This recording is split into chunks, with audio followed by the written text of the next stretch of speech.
Shalom Ouvracha. Bonsoir, que le bon Dieu vous protège, vous donne la santé et la joie. Et tout à l'heure, nous allons pèleriner le Rambam à la Shalom.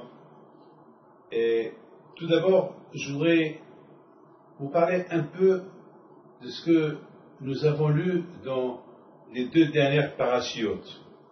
Vous savez, chaque semaine, il y a une paracha. La semaine dernière, nous avons lu l'histoire dans la Torah de pourquoi.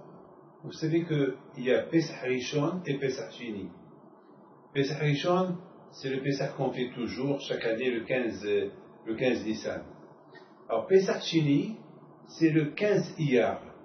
Alors, à l'époque, lorsqu'on avait le Beit HaMikdash, la Torah, elle a dit que ceux qui sont purs, qui ne sont pas impurs, c'est eux seuls qui pouvaient venir au Beit HaMikdash pour sacrifier le sacrifice de Pessah. Alors, ceux qui étaient impurs, ils ne pouvaient pas sacrifier le Korban Pessah. Ils ne pouvaient pas. Donc, c'était une loi que les purs, que ceux qui sont circoncis, ceux qui sont purs, ceux qui sont lépreux et ceux qui sont malades, bien sûr, ils ne peuvent pas le faire, ils ne peuvent pas sacrifier.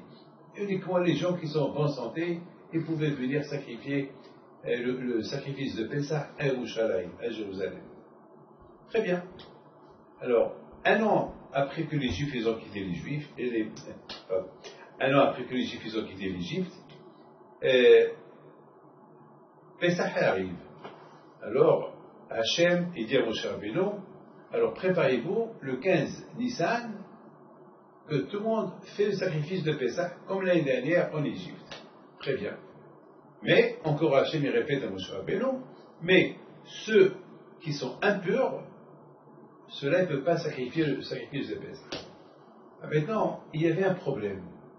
Ceux qui étaient impurs, ils avaient de la peine. Ils sont partis chez Moshe Rabbeinu. Ils ont dit, Moshe, on ne comprend pas. Pourquoi nous? Parce qu'on est impur, on n'a pas le droit de sacrifier le sacrifice de Pessah. Pourquoi? Quelle est la raison? Parce qu'on est impur, ce n'est pas de notre faute. Quelqu'un qui est impur, il est impur. Alors Moshe Rabbeinu leur a dit, bon, vous savez, je n'ai pas de réponse, je ne sais pas comment vous dire. Bon, vous savez, je vais demander à Dieu. Vous savez que Moshe Rabbeinu, à la Shalom, il parlait avec le bon Dieu à n'importe quel moment qu'il voulait. Vous savez, une petite idée que j'ai eue à l'instant. Vous savez que chacun qui respecte les mitzvot et qui étudie un peu la Torah, il a un peu de Moshe Rabbeinu. Mettez ça dans la tête. On dit Torah Tziva Lanu Moshe, Moracha Kilat Yaakov. La Torah que Moshe Rabbeinu nous a ordonnée. Alors, lorsqu'on fait exactement les lois de Moïse, les lois que Moshe Rabbeinu nous a données, qui lui ont été données par le bon Dieu, alors on a un peu de Moshe Rabbeinu. De notre ADN, elle rentre quelque chose de Moshe Rabbeinu. Alors, si c'est comme ça, alors lorsqu'on a un problème et on prie à Hachem, eh bien Hachem nous répond. Oui, Hachem nous répond. Voilà, c'est une idée que j'ai eue tout à l'heure. Pourquoi? Parce que, comme que Hachem, il répondait Moshe Rabbeinu, vous savez que Moshe Rabbeinu, c'était le seul prophète qui pouvait parler avec le bon Dieu n'importe quel moment qu'il voulait. Il était comme son copain. El Panim Adaberbo. Quand je pouvais parler avec Moshe Rabbeinu comme face à face. Mais, n'oubliez pas que Moshe Rabbeinu, alav shalom, était un grand sadique. Moshe Rabbeinu, jamais il a regardé en face ce qui est. De toute façon, vous savez que Hachem, il est invisible. On n'entend que sa voix. Mais, Moshe Rabbeinu, il ne voyait pas de là où la voix, elle venait vers lui. Il ne voyait pas. Par respect au bon Dieu. Il dit, puisque la voix, elle vient de ce côté-là, donc je ne regarde pas. Je sais que Hachem, il me parle face à face, alors je ne veux pas voir le face à face, même que je ne peux pas voir Hachem. Parce qu'on sait très bien qu'on ne peut pas voir Hachem. Hachem, on le voit une seule fois dans la vie, au moment qu'on quitte ce monde, quelques secondes avant qu'on quitte ce monde-là, on voit Hachem. Sinon, après, dans la vie, on ne peut pas le voir. Comme c'est écrit dans la Torah, un homme ne peut pas me voir et rester vivant. Mais, une fois dans notre monde, c'est autre chose. Mais déjà, dans ce monde. Donc, en deux mots, le fait que Hachem, il écoute la prière, il écoutait tout le temps la prière de Moshe Rabbeinu, tout le temps Moshe Rabbeinu, n'importe quel moment qu'il voulait parler avec Hachem, Hachem était présent. Alors mes amis, nous aussi, lorsque on respecte la Torah de Moshe Rabbeinu, la Torah que Moshe Rabbeinu nous a donnée, alors, quand je il écoute aussi, alors on a un peu de Moshe Rabbeinu, et comme que Hachem, il écoutait Moshe Rabbeinu, n'importe quel moment que Moshe Rabbeinu voulait de lui, Hachem, il lui parlait, alors Hachem aussi nous répond. Il répond. Mais je vous raconte une belle histoire. Très belle histoire. Il y avait une fois un grand rabbin, un très très grand rabbin, qui était très très très connu en Amérique. Il y avait un mariage, quelque part en Amérique, et puis il est parti avec ses... Ils étaient 8, ils étaient à peu près... il est parti avec ses 8 élèves, plus lui, ça fait 9. Ils étaient 9 personnes. Et voilà, ils sont partis dans un État aux États-Unis. Et lorsqu'ils sont arrivés à destination, il s'est passé quelque chose. Qu'est-ce qui s'est passé? Il y avait du mauvais temps. De manière que l'avion ne pouvait pas atterrir. Il ne pouvait pas atterrir parce qu'il y avait du vent, il neigeait. Et donc le pilote était obligé de faire demi-tour et atterrir quelque part à un autre aéroport, pas loin de là où il ne pouvait pas atterrir. Bon, le rabbin, il avait beaucoup de la peine. Bon, il savait que grâce à Dieu, bon Hachem, qu'ils sont vivants, bon Hachem. Mais il avait de la peine qu'ils vont rater la prière de Harvit sans minyan. Et lui, vous savez, il n'a jamais raté la prière sans minyan, ça veut dire 10 personnes. 10 personnes. Vous savez que s'il n'y a pas 10 personnes, on ne peut pas faire Kaddish. C'est ce qu'on appelle une minyan. Il y a 10 personnes. Donc voilà, il avait de la peine. Non, il n'avait pas le choix. Bon, voilà, il devait être rapatrié à la ville où il devait atterrir à 150 km dans un bus. Et le bus, il n'était pas là. Il fallait que le bus aussi, il arrive aussi. Et soudainement, ils entendent quelqu'un. Quelqu'un, il leur dit « Shalom, shalom, shalom ». Alors le rabbin, il regarde. Il leur dit « Quelle joie de vous voir. Alors, vous êtes 9, plus moi, on est 10. » Le rabbin le regarde, il voit devant lui un Américain avec une casquette, blond. Il ne savait même pas, est-ce que peut-être il ne respecte pas Shabbat, peut-être il mange taref, et son rabbin, il voulait un minyan kasher. Alors, et soudainement, ce monsieur-là, il dit, oui, j'ai compris, sachez que je suis juif comme vous, et je suis kasher, je mange halal, je mange kasher, et je mange pas du cochon, et voilà, et le vin aussi, je ne le bois pas, et je suis un homme comme vous. Alors, on peut faire, le bon Dieu vous a apporté. Le rabbin, il le regarde, il lui dit, eh ben, je suis très content qu'on peut faire minyan ensemble. Il leur dit, le temps que le bus y vient, il faut que je raconte une histoire. Alors, le rabbin lui raconte. Il a dit, hier, on m'a emmené, moi j'habite à telle et telle ville, mais hier je devais venir ici pour un travail, et j'attends mon avion, l'avion n'est pas venu, et aujourd'hui ils m'ont dit, il faut que je reste encore aujourd'hui, et je repars que demain. Et j'avais de la peine parce que ce soir, maintenant, demain soir, pardon, il leur dit, c'était la l'anniversaire de mon père qui est mort à la Shoah. Et je voulais faire Kaddish.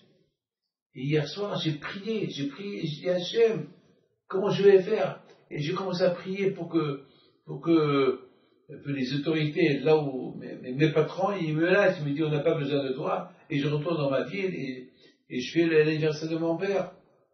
Comment? J'ai jamais raté le Kaddish sur mon père. Et hier soir, en dormant, j'ai rêvé mon père.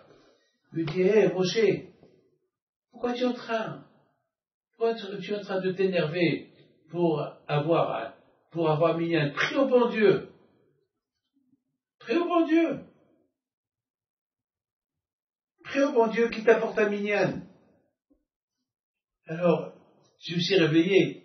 J'ai commencé à réfléchir, j'ai commencé à dire, quoi? Prier au bon Dieu va apporter un minyan dans cette ville où il n'y a aucun juif. Quel minyan il va avoir ici? Peut-être il va avoir un juif, mais pas. Et voilà, je vois que ma prière a été acceptée. Vous êtes 9, et plus moi, ça fait 10. Alors maintenant, on peut faire la prière tous ensemble. Regardez, la force de la prière. Lorsque quelqu'un il veut faire une mitzvah, alors Kadosh Baruch Hu, il l'aide à la faire. Il faut savoir que Kadosh Baruch Hu, Hachem, il est là pour écouter. Il n'est pas là pour faire du mal à quelqu'un. Il est là pour écouter.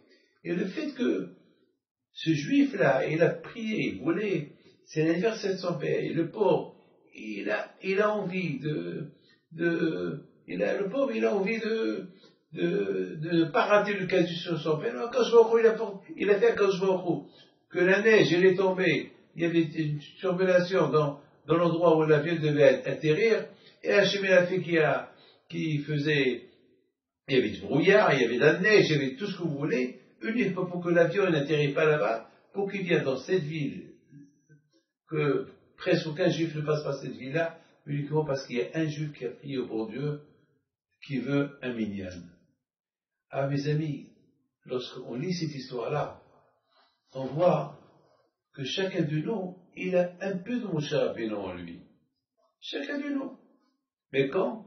Si on est proche d'Hachem. Et comment on peut être proche d'Hachem?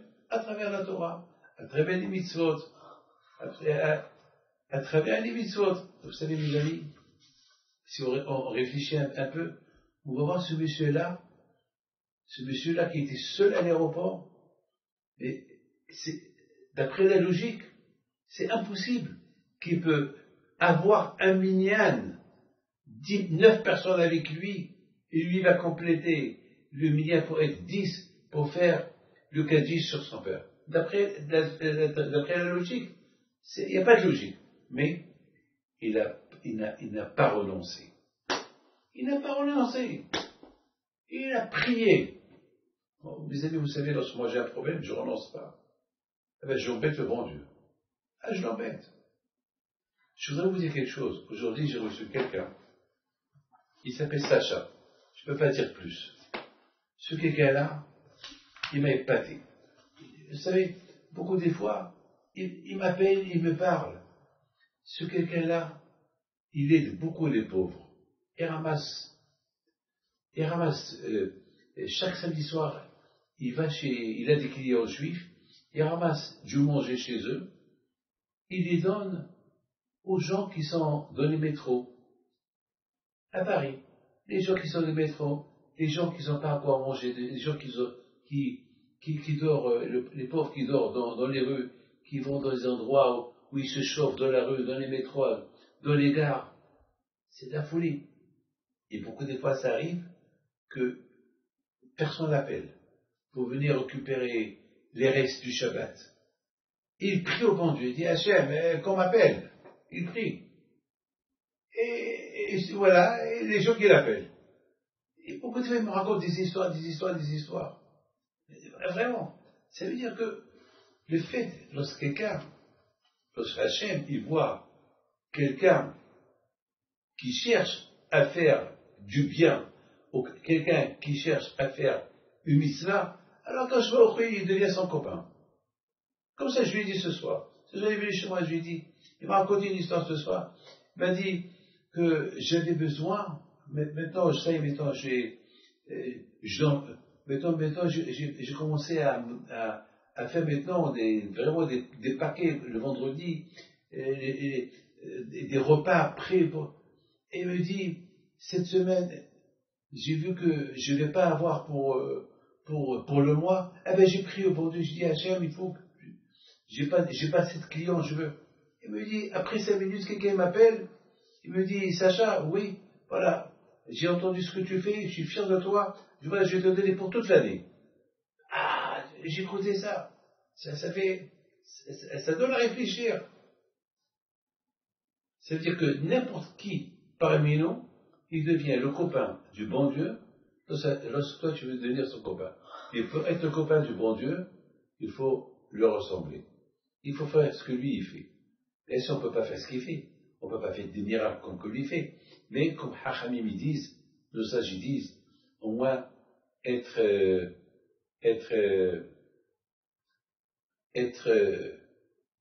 collé à ses midotes, à ses qualités. Hachem, il fait du bien, tu fais du bien. Hachem, il est miséricorde, sois miséricorde. Et c'est comme ça que tu peux être collé à Kadosh Baruch Hu. Mes amis, jamais ne rendre. Moi, je donne parole d'honneur. La plupart des institutions que j'ai construites dans ma vie, ils sont presque 22, 23. Chaque institution, j'ai son histoire. J'ai son histoire. Avec chaque institution que j'ai, avec les Hachem que j'ai construit, j'ai son histoire. J'ai jamais renoncé. Lorsque je veux quelque chose, eh ben, je vais jusqu'au bout et je ne renonce pas. Je ne renonce pas. Parce que je sais que Hachem, il va m'aider. Vous savez qu'est-ce qu'on dit? Hachem o'el le ihsar. Vous savez c'est quoi un berger? Un berger, c'est celui qui surveille le mouton.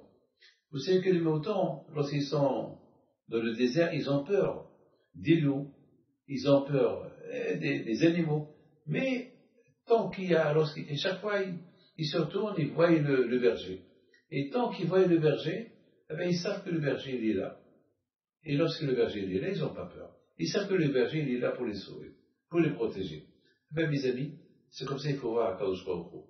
Hachem Ro'é, si je considère que Hachem il est mon berger, le ihsar. C'est quoi le ihsar? Ça veut dire jamais j'aurai besoin.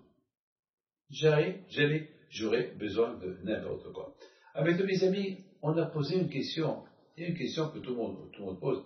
Ces gens-là qui sont impurs, qu'est-ce qu'on a dit tout à l'heure? On a dit tout à l'heure que les gens purs, ils pouvaient faire le sacrifice de Pessah. Les gens qui sont pas purs, ils ne peuvent pas sacrifier le sacrifice de Pessah. Alors il y a eu des gens qui étaient impurs, ils viennent chez Moshe Rabbeinu, ils vont dire à Moshe Rabbeinu, Moshe, et pourquoi on ne peut pas faire le sacrifice de Pessah? Parce qu'on est impur. Et c'est pas de notre faute qu'on est impur. C'est pas de notre faute. Alors pourquoi?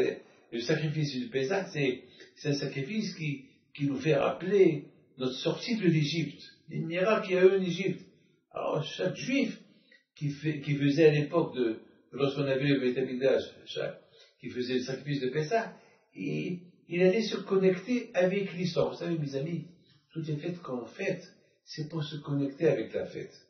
Si on fait Pessah, pour se connecter avec les miracles de Pessah. Si on fait Shavuot, c'est pour se connecter avec la fête de Matan Torah. Si on fait Hanouka, c'est pour se connecter avec le miracle qu'il y a eu à Hanouka. Si on fait Purim, c'est pour se connecter au miracle de Mordechai et Esther, Haman qui voulait tuer tous les Juifs, et Mordechai et Esther, et Baruch Hashem, ils ont réussi à annuler les décrets de Haman al-Raja. Et si on fait Sukkot, c'est pour se rappeler, pour se connecter à le miracle de 40 ans qu'on était dans le désert, et Hachem, vous savez c'est quoi, des millions de Juifs dans le désert, et Hachem, il les a protégés dans le désert, chaque qui sont rentrés en Israël.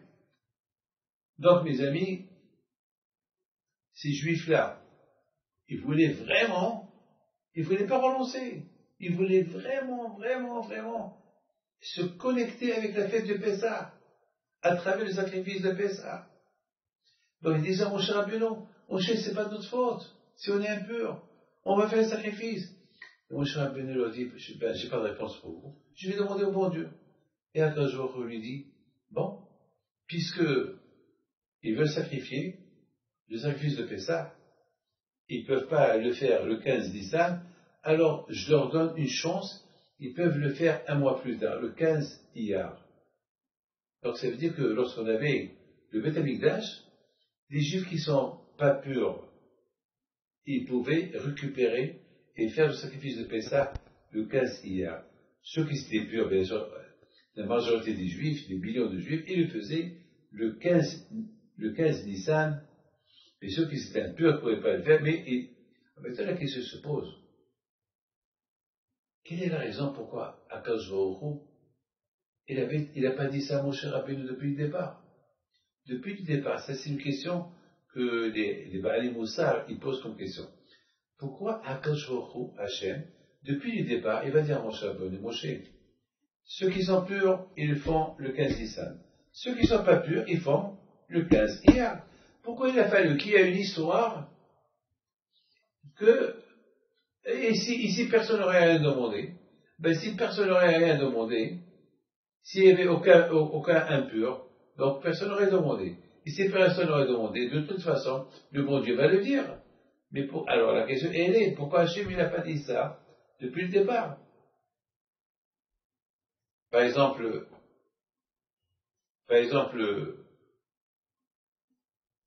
si par exemple quelqu'un,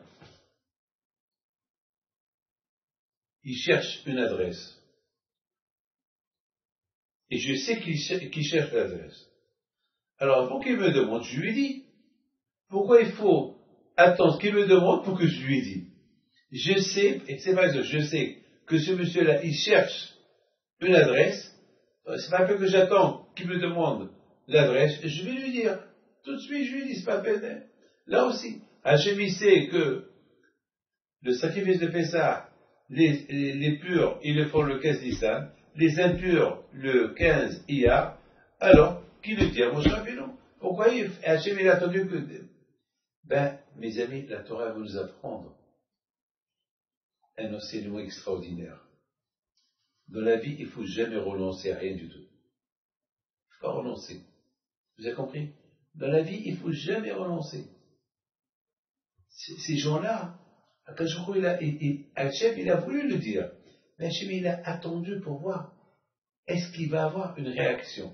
Est-ce que quelqu'un, il va venir, il va se réveiller pour dire, et pourquoi on ne peut pas?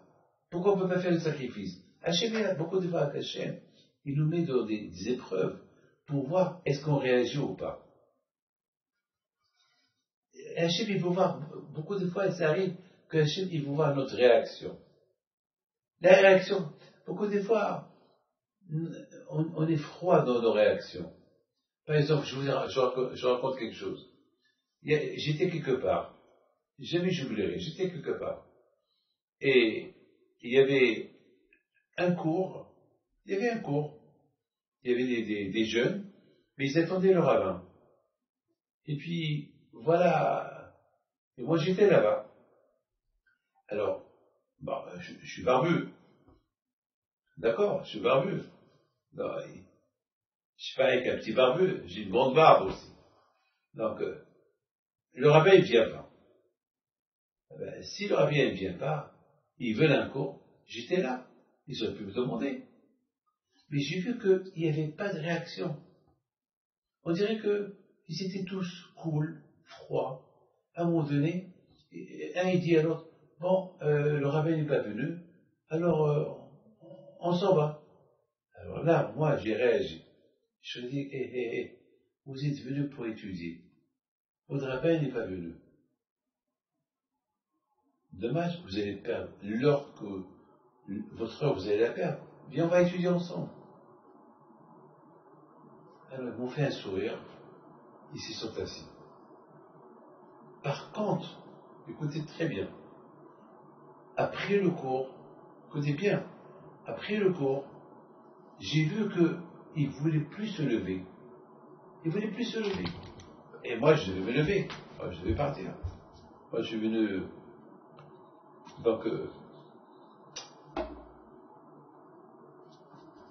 Donc, moi, je me suis levé. J'ai dit, bon, alors, et ça m'a fait plaisir. même que j'avais à faire, je suis resté encore avec eux un peu de temps. Mais ça m'a fait plaisir pour moi, parce qu'au départ, ils n'ont pas réagi. Au départ, le rabbin n'est pas venu. Non, si le rabbin n'est pas venu, ils ont dû me regrammer. Est-ce que tu peux venir? Beaucoup de fois, quand je vois beaucoup, il nous met dans des situations pour voir est-ce que notre réaction va être négative, positive, quoi? Comment, si on aime le bon Dieu, si on aime la Torah, alors vite, puisqu'il y a, et même si j'étais pas là-bas, eux-mêmes ils vont s'asseoir et étudier. Eux-mêmes ils vont étudier ensemble. Mes amis, je voudrais vous raconter une belle histoire. J'ai lu aujourd'hui. Vous savez, Rab Chaim Kanievski alav shalom, c'était un grand tzaddik. Rab Chaim alav shalom, lorsque la mère de sa femme, c'est-à-dire sa belle-mère, était la femme de Rav Eliashiv, elle est décédée, donc ils ont appelé Rab Chaim Kanievski, que son beau-père il est mort. Donc lorsque sa femme entend que sa mère elle est morte, tout de suite elle a commencé à pleurer. Donc tout de suite elle a dit à son mari, toi tu avances et moi je dois préparer ma petite valise parce que je vais pour faire les 7 jours avec mon père, mais toi tu avances. Alors la Haïm lui a dit d'accord. Alors elle prépare sa petite valise, elle sortait, et puis elle voyait là où elle a pris la valise, elle voyait comme un nid d'oiseau. Vous savez qu'il y a une mitzvah dans la Torah, lorsqu'on trouve un nid d'oiseau, de prendre la mère, de l'envoyer, et prendre ou les œufs ou les oiseaux. Et après tu peux les rendre. Et c'est une mitzvah. Et si tu fais ça, tu as une longue vie. C'est une mitzvah qui est très bizarre. On appelle ça Shiloah Haken. Un nid d'oiseau, mais aujourd'hui, il faut faire attention, parce que vous savez que les oiseaux, tu touches les œufs, et la mère, lorsqu'elle sent les doigts de la personne, elle ne reconnaît plus les œufs et les rejette. Alors aujourd'hui, qu'est-ce qu'on fait? Pour accomplir la mitzvah, on prend, je l'ai fait grâce à Dieu, je l'ai accompli cette mitzvah, on prend 2 petits morceaux de bois et on prend l'œuf, ou bien avec des gants, on touche l'œuf, on renvoie la mère, on touche les œufs, et on le remet à sa place. Après, la mère le retourne vers les œufs et sent pas l'odeur des mains. Donc, alors, Rabbanit Kanievski, Zichronah Livracha, elle voit un nid, tout de suite, elle dit à sa fille ou à la fille qui était avec elle, fille, appelle-moi tel et tel monsieur. Parce qu'on dit que celui qui a accompli cette mitzvah, il aura des enfants. Comme ça on dit. C'est une sigoula pour avoir des enfants. Alors elle a dit, je t'en prie, appelle-moi ce tel monsieur, il n'a pas d'enfant. Alors le monsieur, il arrive, il l'a appelé, c'est un voisin, après une demi-heure, 3/4 d'heure même plus tard, il arrive, il était essoufflé. Rabbanis, qu'est-ce qu'il y a? Vous m'avez appelé? Oui, t'as pas d'enfant? Ça fait presque 10 ans que t'as pas d'enfant, et voilà, il y a une mitzvah à accomplir. Renvoyer à la mère le pigeon, et prends les œufs, après tu le remets. Voilà, je t'ai préparé les gants, je t'ai tout préparé. Le rabbin, le Avrier, il regarde la rabbinite. Il dit, rabbinite, votre maman de la radio, dans le monde de la Torah, on parle que votre maman est décédée. Ils vont l'enterrer dans 1h30. Au lieu de penser à votre maman, vous pensez à moi. C'est de la folie. Vous pensez à moi.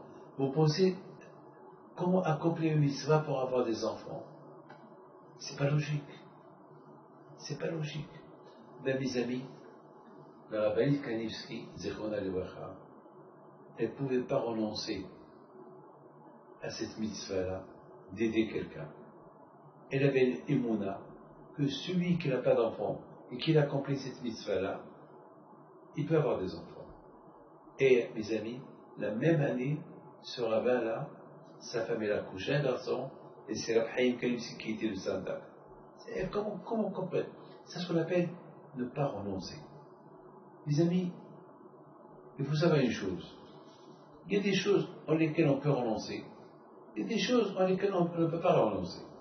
Par exemple, regardez par exemple, la semaine dernière, on a lu dans la paracha une autre histoire, que ceux qui ont inauguré le tabernacle, le Mishkan, c'est les 12 princes d'Israël. Et Aaron à Cohen, qui était lui aussi un prince, il n'a pas été invité pour l'inauguration du temple. Il avait de la peine. Alors tout le monde pose la question, mais Aaron, mais tu as tant de mitzvot à faire. Tu es le propriétaire, c'est toi qui diriges le Beth Amikdash. Et alors, qu'est-ce qu'il y a si tu n'as pas été invité pour l'inauguration? De toute façon, tu vas habiter là-bas toute ta vie. Alors que ces 12 princes d'Israël, il faut l'inaugurer une fois dans la vie, c'est tout. Alors que toi, Aaron, tu es là-bas toute ta vie. Tout le temps, tu rentres et tu sors et tu dors là-bas. Où est ton problème? Ben, mes amis, Aaron à Cohen, il était quelqu'un qui ne pouvait pas renoncer à n'importe quoi. N'importe quelle chose qui est bien, il n'était pas capable de renoncer. Il était énomévateur. Il ne peut pas. Il est tellement attaché. Il veut tellement faire du bien qu'il veut être proche d'Hachem. Il dit, moi aussi, je veux participer à l'inauguration. C'est vrai que c'est moi qui vais être au Beth Amikdash toute une vie. C'est pas grave. Mais je veux. Eh ben, le bon Dieu lui a donné une belle récompense. Le bon Dieu lui a dit, ça c'est le rabbin qui rapporte ça. Hachem dit à Aaron, toi tu ne voulais pas renoncer à cette mitzvah-là. Alors, dans 1000 ans, à l'époque des Hashmonaïm, lorsque les Grecs ils vont fermer le Beth Amikdash, je parle du deuxième Beth Amikdash, et que les Hashmonaïm ils vont faire chasser les Grecs de Jérusalem, et que ça va être la tribu des Kohanim de Aaron qui va inaugurer tout seul, sans personne, le Beth Amikdash, et le miracle de Hanouka, il va se faire grâce à eux pour toutes les générations. Regardez, jusqu'à maintenant, presque 3600 ans, presque, regardez, vous imaginez, l'histoire de Aaron, il n'a pas été invité pour l'inauguration du Beth Amikdash, et c'est passé il y a 3500 ans. Et regardez, 3500 ans jusqu'à maintenant, on allume la Hanouka,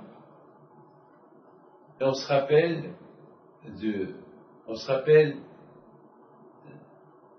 l'histoire de Aaron à Cohen, qu'il avait de la peine qu'il n'a pas été invité, et Hachem, il lui a récompensé. Quelle récompense il a donné? Que chaque année on fait la Hanouka pour lui. Chaque année. Pourquoi? Parce qu'il n'a pas voulu renoncer. Les amis, lorsque quelqu'un ne renonce pas à quelque chose, il gagne dans la vie. Il gagne. Malheureusement, il y a des gens qui ne veulent pas renoncer à la guerre. Il y a, par exemple, aujourd'hui, en recevant les gens, il y avait un couple qui est venu chez moi. Et j'ai essayé par tous les moyens pour leur faire la paix. Et le mari, il est têtu. C'est la folie. Têtu, il ne veut rien savoir. Têtu, non, je ne veux pas ma belle-mère chez moi. Non. Il n'a pas voulu renoncer. Alors, sa femme lui dit, alors moi aussi je ne veux pas ta mère chez moi.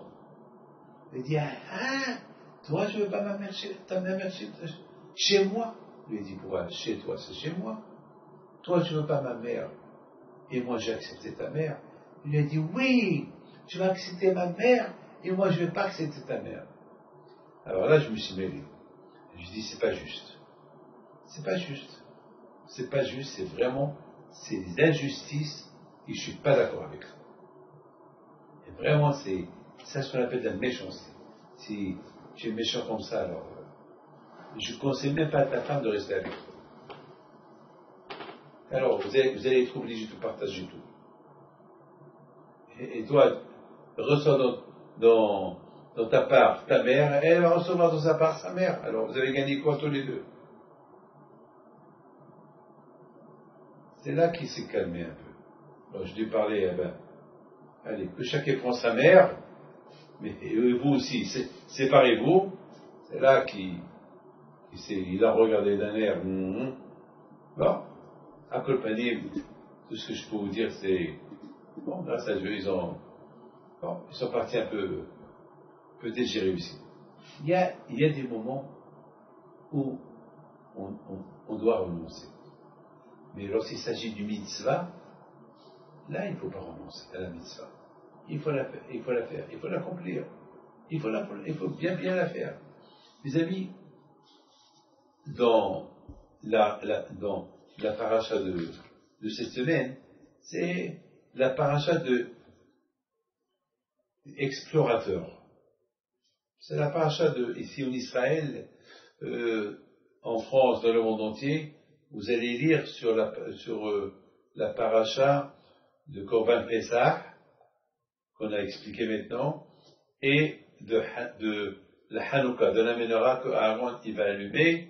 Et pourquoi Hachem il a donné à Aaron la menorah à allumer? C'est parce qu'il avait de la peine, parce qu'il n'a pas été invité avec les 12 princes d'Israël pour inaugurer le temple. Alors que je lui ai dit, puisque tu as eu de la peine et tu n'as pas renoncé à ça, alors je te donne une bonne récompense. Laquelle? Toujours c'est toi qui vas allumer la menorah au Beth Amikdash, et tes enfants, jusqu'à la venue de Mashiach, ils vont allumer la menorah au Beth Amikdash, et grâce à eux, il y aura le miracle de Hanouka, et que les Juifs vont gagner la guerre contre les Grecs, et qu'ils vont rétablir le travail ils vont réouvrir les portes de Beth Amikdash. Ça, c'est la paracha que vous, en France, et dans le monde entier, vous allez lire. C'est la paracha Be'alotra. Mais ici en Israël, on est un peu en avance. On va lire la paracha de Shlach Lecha, des explorateurs. Alors là aussi, on s'est posé une question. Les explorateurs, c'était des tzadikim. Moshe est venu les envoyer pour explorer, pour espionner la terre de Canaan. Et malheureusement, lorsqu'ils sont retournés après 40 jours, ils ont commencé à critiquer la terre de Canaan, la terre d'Israël. Alors, je me suis posé une question. Comment est-ce possible de critiquer comme ça la terre d'Israël? Comment? Il y a eu quelqu'un qui s'appelle Kalev, Ben Yefouné, lui, il est parti pèleriner Abraham, Isaac, Yaakov à Hebron. Il est parti prier pour ne pas qu'il tombe dans le piège de ses copains pour critiquer Israël. Parce qu'il ne voulait pas retourner, il voulait rester dans le désert. Les Juifs, vous vous rendez compte, mais c'est pas logique. Qu'est-ce qu'il y a à faire dans le désert? Les Juifs, ils ont critiqué la terre d'Israël pour que Hachem s'énerve. Il a dit, puisque vous ne voulez pas Israël, on va rester dans le désert. Attends, mais c'est pas logique. Qu'est-ce qu'on va faire dans le désert? Et c'est vraiment, c'est illogique. Alors, je me suis posé une question. Comment ça se fait? Des tzadikim, comme ces 12 princes d'Israël, disons, ils étaient 12 princes, mais 2, ils n'ont pas critiqué Israël, c'est Caleb ben Yefouné et Yoshua ben Nun. Mais les 10 autres, ils ont critiqué, ils ont même parlé du mal du bon Dieu. Oui, le bon Dieu, il n'est pas fort. Oui, le bon Dieu, peut-être, il veut nous prendre là-bas pour nous tuer là-bas. Et là-bas, c'est des géants. Ils sont plus forts que le bon Dieu. C'est la folie de devenir toutes ces paroles qu'ils ont dit. C'est impossible. C'est impossible. Comme vous pouvez imaginer une minute, dites quand ça dit Kim. qu'ils sont arrivés même à critiquer le bon Dieu. Ils ont voulu même tuer Yoshua Beno, ils ont voulu tuer Caleb Éphoné, ils ont même voulu tuer Moshe et Aaron. C'est la folie. Ils ont fait une révolution à tel point que tout le peuple d'Israël a commencé à pleurer. Ils ont commencé à pleurer. Oui. Pourquoi Hachem nous fait ça? Alors Hachem, il leur a dit, vous allez pleurer toute la nuit. Toute la nuit, vous avez pleuré. Toute la nuit, vous m'avez critiqué. Toute la nuit, vous avez dit, vous avez oublié tous les miracles que j'ai fait avec vous. Vous avez oublié, depuis 1 an et demi que vous êtes dans le désert, je vous donne la manne, je vous donne de l'eau, je vous protège du soleil et du froid. Et là, vous croyez que vous m'avez critiqué, que je ne suis pas assez fort pour vous guider jusqu'à la terre que j'ai promis à Abraham, Isaac et Jacob. Alors, vous n'allez pas entrer en Israël, vous allez tous mourir dans les déserts.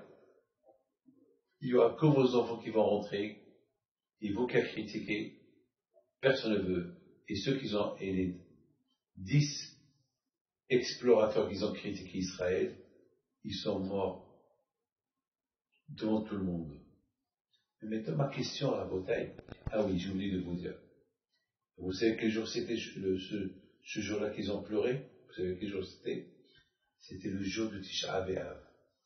Alors quand je leur ai dit, vous avez pleuré pour la bonne terre que je vous ai donnée, des pleurs inutiles, mensonges, médisances. Alors, pour toutes les générations, vous allez pleurer comme aujourd'hui. C'était Tisha B'Av. Et c'est à Tisha B'Av que le premier temple et le deuxième temple à Jérusalem ont été détruits. Mes amis, je voudrais simplement vous poser une question. Comment imaginer des tzadikim qui ont critiqué la terre d'Israël? Ils ont critiqué le bon Dieu. Mais en critiquant Israël, la terre d'Israël, on critique la Torah. Parce qu'il y a beaucoup de mitzvot dans la Torah qui sont liés avec Israël. Comme cette année en Israël, c'est l'année de la Shemitah. Vous savez très bien que vous, qui m'écoutez, si il y a des oranges, c'est écrit là-bas, importées d'Israël, on n'a pas le droit de les manger. C'est là, parce qu'ici en Israël, tous les fruits et légumes qui vont pousser cette année, on ne les mange pas. C'est la Shemitah. C'est vraiment, on n'a pas le droit comment ça s'appelle, de faire travailler la terre et tout. C'est une année. Celui qui est les jardins, d'ailleurs aujourd'hui, vous voyez tous les jardins, ils sont presque détruits, parce qu'on ne les arrose pas. On n'a pas le droit de les arroser. On n'a pas le droit de les arroser. Pourquoi? Parce que c'est la Shemitah. L'année de la Shemitah, on n'a pas le droit de planter, on n'a pas le droit de labourer. Et ça, c'est une mitzvah qui se fait rien qu'en Israël. Pas en France, pas en Amérique, pas au Maroc, pas nulle part dans le monde. Rien qu'en Israël, cette mitzvah-là. Cette mitzvah, elle est que, c'est tout. Ah, mes amis, il y a beaucoup de mitzvot qu'on ne peut pas faire nulle part dans le monde qu'en Israël. Alors comment ces juifs-là, ils ont critiqué Israël? Ils savent qu'il y a 613 mitzvot, et parmi les 613 mitzvot, il y a beaucoup de mitzvot qu'on ne peut pas les faire nulle part dans le monde, rien qu'en Israël. Alors quoi, ils ne veulent pas rentrer en Israël? Ça veut dire, ils vont rater les mitzvot que le bon Dieu a donné? C'est impossible. Alors, comment vous comprenez ça? En plus, on parle des gens qui ont écouté la voix d'Hachem. Ils ont vu des miracles. Ils ont vu des miracles. Là, mes amis, de là, on voit, je crois que le Yitzhara est très fort. Le Yitzhara, où il peut te pousser à renoncer à la Torah, je vous donne parole d'honneur. Tout à l'heure, j'ai eu de la peine. J'ai même pleuré tout à l'heure lorsque j'ai vu un homme qui dit à sa femme, ben, tu te débrouilles. Moi, parce qu'il lui dit, moi, aide-moi. Ben, tu te débrouilles. Moi, je suis un homme. Le plus important, je t'apporte à manger. Je te donne de l'argent. Tu travailles pas. Moi, je lui dis, ça va. Pitié, elle t'a donné 3 enfants. Pitié. Alors, il la regarde, il me regarde, il me dit, Rabbi David, elle héritait un héritage colossal. Elle héritait un héritage colossal. Elle a de quoi vivre 1 million d'années. Elle est radine. Alors, moi je travaille comme un chien pour apporter quelques milliers de, quelques euros. Alors qu'elle, elle a été, elle n'a pas de frère, elle n'a pas de sœur. Sa mère, elle n'a rien. Même sa mère, elle habite aux HLM. Alors elle pouvait lui acheter la plus belle villa des villas. Elle pouvait lui acheter l'Élysée, le palais, un palais. Alors il dit, pourquoi vous voulez que je l'aide? Alors j'ai écouté ça, je la regarde, elle abaisse les yeux. Ça m'a fait de la peine. J'ai dit, madame, tu le critiques, il ne t'aide pas, alors que, ouvre un peu ta poche. Et eux-mêmes, ils habitent aux HLM. Je ne comprends pas. Elle ne veut pas renoncer à dépenser un sou même pour son mari, pour ses enfants. Pourquoi vivre dans la misère? Vous savez, parfois il y a des histoires que j'entends, de quoi devenir fou. Mais ça m'a fait pleurer. Et je suis tombé sur elle. Ah, je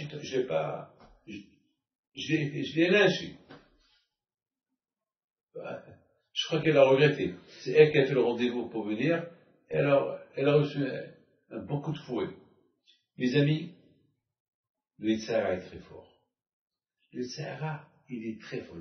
Le mauvais penchant, le Yitzhara est très très fort. Ces juifs-là, ces explorateurs, ils ont perdu la tête. Vous savez pourquoi ils ont perdu la tête? Il y a le Zohar, Rabbi Shimon Bar Yochai dit, ces 10 princes, ils étaient des princes d'Israël. Ils ont dit, si on rentre en Israël, on va perdre notre titre. Il va y avoir un roi qui va être le roi sur nous tous. Alors on va critiquer Israël. Comme ça, on reste dans le désert. Le bon Dieu va s'énerver. On va rester dans le désert. Et puis, ils ont oublié un moment que les premiers qui vont être punis, c'est eux. Mais c'est ça, mes amis, le kavod. Vous savez, à tel point que Hachamim disent que le kavod, ceux qui cherchent la gloire, ceux qui est jaloux, et ceux qui cherchent le kavod, à la fin, ils perdent tout. Le kavod de rester des princes d'Israël, de ne pas perdre le titre, il les a aveuglés pour critiquer Israël. Ils ont oublié que ça va être eux les premiers qui vont être punis. Enfin, c'est eux qui ont créé le mal.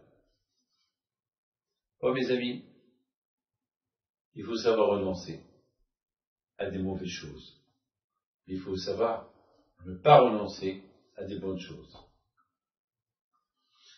Les amis, maintenant on va partir pèleriner le Rambam alav shalom à Tveria, que sont avec les Canaïm qui sont enterrés à côté de lui. C'est notre ami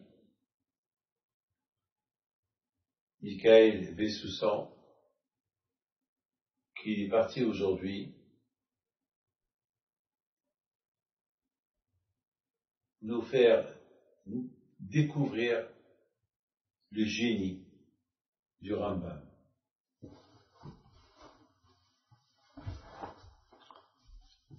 Le génie du Rambam, le tzaddik.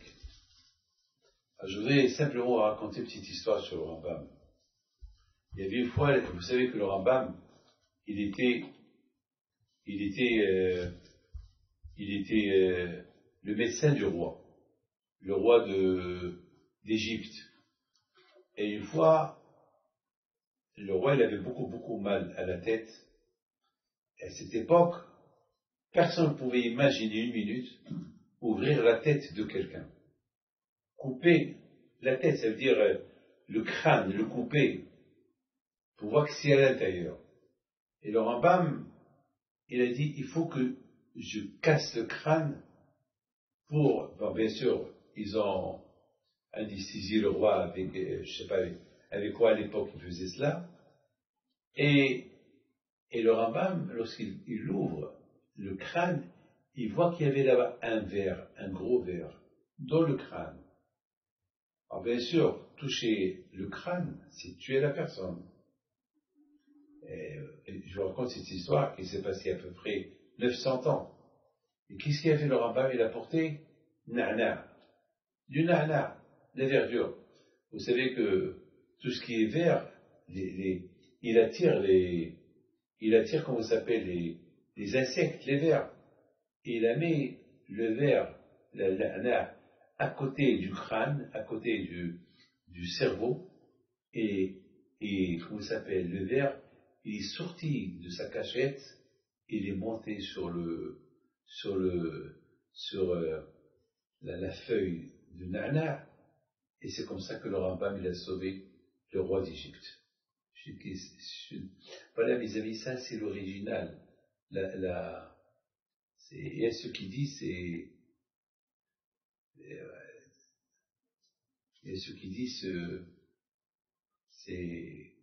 c'est la première pierre qu'ils avaient mise sur la tombe du Rambam. Il a à peu près 900 ans. Il n'a pas, on dit de Moshe Rabbeinu, jusqu'à Moshe, qui est Rabbi Moshe ben Maïmon, il n'y a pas eu un comme lui. Il était médecin, il était hacham, il était tzaddik, c'est lui qui a écrit toute la Torah. Et avant qu'il a édité son livre sur les mitzvot, il a demandé, il a prié pour que Moshe Rabbeinu, il lui vienne en rêve et lui dire est-ce qu'il peut publier ce livre ou pas. Il a rêvé Moshe Rabbeinu, la nuit il a dit ton livre il a été accepté dans le ciel, tu peux le publier. Et à côté de lui ils sont enterrés les Tanaïm, les grands Tanaïm. Alors ça c'est le Shah Kadosh. Il a écrit une prière spéciale pour les enfants, pour que nos enfants, voilà, la prière elle est là, que nos enfants resteront toujours attachés au bon Dieu. Chaque juif il veut que ses enfants resteront dans la Torah. Donc c'est une prière qu'il a fait, et que cette prière-là, elle est là, la prière des parents pour leur descendance, on l'a dit avant Shavuot. Et là, c'est les Tanaïm. Ça, c'est Bushwa ben Hanania, alav shalom, un grand Tana. Bushwa ben Hanania était le conseiller de Adrianus, l'empereur Adrianus. Même que l'empereur Adrianus, il a tué des millions de juifs, mais il n'a pas tué Bushwa ben Hanania parce qu'il était très sage, un grand hacham, et beaucoup de fois il le consultait. Et beaucoup de fois, Bushwa ben Hanania, lorsqu'il voyait Adrianus en colère, alors il le calmait un peu. Ici, c'est des Tanaïm et Moraïm qui sont enterrés là. Je vous raconte une petite histoire. Il y avait une fois Adrianus qui dit à Bushwa ben Hanania, ah ben, je voudrais inviter ton Dieu, je vais faire un festin. Alors Bushwa ben Hanania dit, mais qui peut inviter Hachem? Il a dit, ben, moi je suis l'empereur romain, je peux l'inviter. Là, il est enterré à Ben Hamé Zakai à la Shalom. C'est grâce à lui qu'aujourd'hui, il y a la Torah. Là, il est enterré à Eliezer ben Orgenos. Il a laissé toute la richesse de son père, pour venir étudier la Torah chez Rabban Yohanan ben Zakai à la Shalom. Ouais. Alors, j'étais en train de vous dire que Bushwa ben Hanania, il ne savait plus quoi faire. Il ne savait pas quoi faire. Il ne savait pas, quand ce fou-là qui veut inviter le bon Dieu, il ne savait pas quoi faire. Il dit, bon, ça va. D'accord. Alors, tu sais, si le bon Dieu il vient répondre à ton invitation, il faut bien te préparer. Il a dit, bien sûr, je suis le roi, je suis l'empereur romain. Donne-moi 6 mois. 6 mois de préparation. Dans le désert, il prépare. Et voilà, le jour A, il arrive. Et Rabbi Yoshua ben Hanania, il tremblait. Qu'est-ce qui va se passer aujourd'hui? Il y avait quelques milliers de kilomètres carrés, une préparation colossale.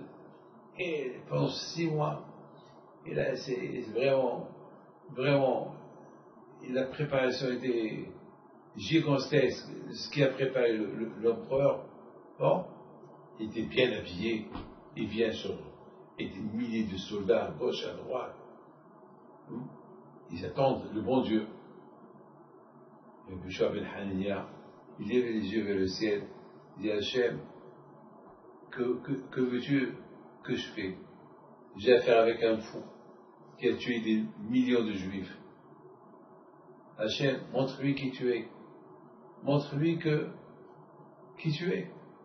Au même moment, Hachem il a envoyé un vent qu'il a fait envoler, il a détruit tout ce qu'il a préparé en 6 mois à l'empereur romain.